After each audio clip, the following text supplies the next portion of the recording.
Told you I'll be back with another one. It's your boy Versatile. And what I was going to somewhat rant about is the PlayStation 4 Pro. I'm getting right to it. No diddly-daddling, no skedaddling. Getting right to it. The PlayStation 4 Pro. You guys know I'm trying to get it. I know there's some of you guys out there trying to get it. The thing or what I've been reasoning on is justifying buying the PlayStation 4 Pro. Now, we all know, or for some that don't know, the PlayStation 4 Pro does not support basically UHD, Blu-ray, and or 4K discs. Now, why I find that unsettling is because they could easily implement that, and it makes it easier maybe on the game developers to actually develop a game of 4K quality that you don't have to worry about it needing to be software-wise upscaled. Now, I could be wrong in that, but that still leaves another available option for the developers to improve gameplay. Now, I don't care about UHD Blu-ray anyway because there's not a lot of content out there that does support that. And who's really watching hard discs today? Most of it is online streaming and downloaded. Now, in future, perspective of the Xbox One or 2 or whatever it's going to be called, Project Scorpio, what we do know is that depending on when that's released, PlayStation, Sony may have another system out, which will be in scale way better than the Pro. So it's like the Pro feels like it's kind of like a Band-Aid, temporary fix. Here's a preview of what we can do with the PlayStation 5 in the future. For now, he's the Pro.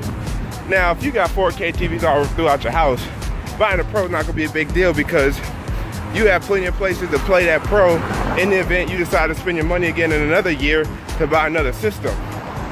For some who are tight budgeted, it's not that easy to just go buy a Pro and then buy the PlayStation 5 when it comes out. Shoot, I'm struggling just to buy the Pro. I got the Slim, I like it, I'm not worried about it. It's a simple system that can be used on any, any TV. But when you get into the neighborhood of 4K content and HDR, then you're somewhat limited. You don't know whether or not buying a Pro is going to be worth it all that much now. And with the future update of 4.50, which will include boost mode for the Pro to utilize more of its resources and performance to further improve gameplay content and 4K, you're like, it is a nice stand-in, pinch hitter, but is it going to be worth it in the future? Now again, if you got plenty of 4K TVs or you have more than one, the Pro will not hurt you. The Pro will be a good idea.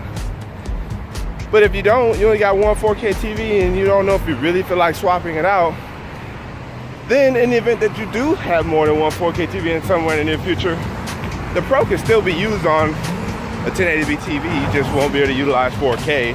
And when you do, you'll have that capability.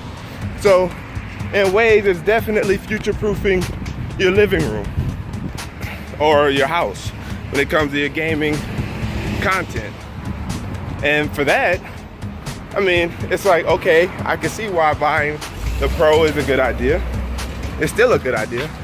But then I can see on the other hand, if you're really not trying to do that much, buying the Pro and or the release of the Pro may not be that great of an idea. And that's where Sony might have erred when it comes to the PlayStation 4 Pro.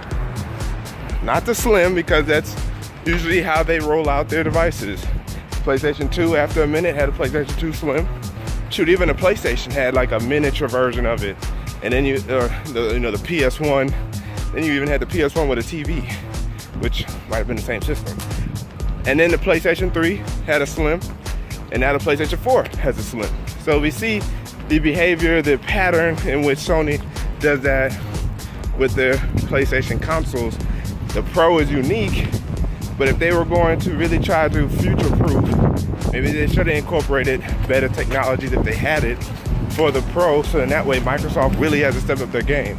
Now let's face it, Microsoft may not ever compete with Sony in the gaming department. I mean, you do have those that like Xbox, of course, no hating, but come on. There's a reason why the PlayStation 4 continues to outsell the Xbox, because it's a beast. As far as the Pro, those are my feelings on it. It's a nice system, it's a nice console, it's a way to future-proof still. And even in the future, maybe there will be no unleashing of 4K physical content like DVDs and such. And maybe game developers won't go in the direction of upload of, hard disks running 4K. It'll just be software patches. If that's the case, then Sony did the right thing by saving money as far as putting that in there, even though they have the capability to do so, since they also are the ones who, kind of push Blu-ray and DVD, So it's a toss-up when you think about Sony's accomplishments in the past, retrospectively. But today, in the future, the Pro has its pros and the Pro has its cons.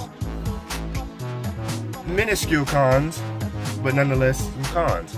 And that's really what it is. It's, do you need the Pro or can you wait for the PS5?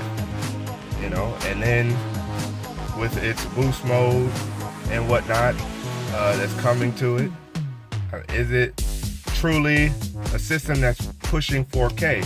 I've seen reports out there where the improvement in gameplay is, I wouldn't say insignificant as far as how much it really improved. You're looking at between 10 and 25, 30 at most percent improved gameplay, which still is good. Anything improving is good, but is it worth it? Is it worth the money? Now me, I would still buy a Pro just because I know I'm gonna have more than one 4K TV in the future. So having that Pro as a backup system is still cool. And of course, next year when Scorpio probably drops and or is finally announced and we hear Sony's PS5 dropping, it's gonna be worth buying that too. However, I am content with my Slim because 1080p, high definition, HD, whatever you want to call it, looks beautiful on a 4K TV still, and I'm cool with it.